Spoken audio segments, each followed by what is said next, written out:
that there were 25,000 Chinese in our division sector. Well, I knew that that violated our doctrine, which I had just gotten out of the basic course. I did remember some of the things. The doctrine was to outnumber the enemy 2-1 or preferably 3-1.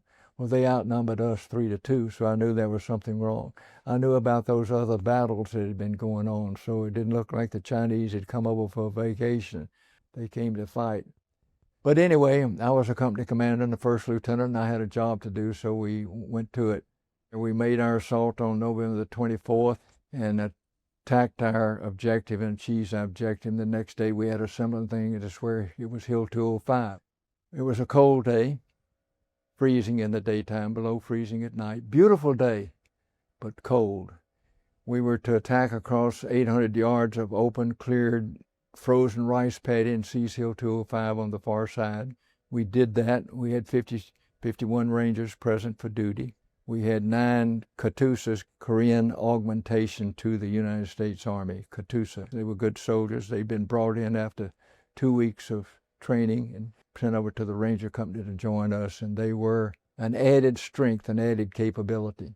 So we had 51 Rangers plus 9 Katusas. We made that assault. We lost 4 Rangers and a Katusa on the assault. We came under mortar and machine gun fire as soon as we jumped off the tanks which had carried us from behind a hill out onto the rice paddy.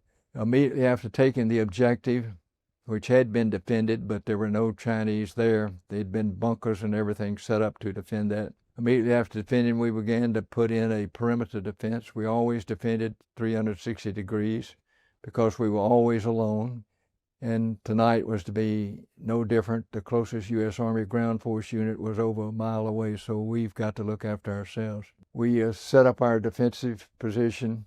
I went back across the open rice paddy to check in with the task force headquarters because my radio wasn't functioning and I wanted to do some face-to-face coordination.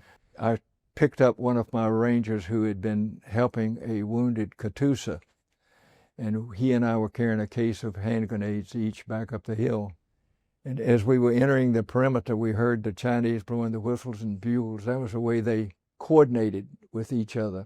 We hurried back inside the perimeter, got on the radio and alerted them to what was happening. We immediately, after that, those whistles and bugles ceased sounding. We were hit by a mortar barrage and automatic weapons fire, and shortly thereafter a shower of hand grenades.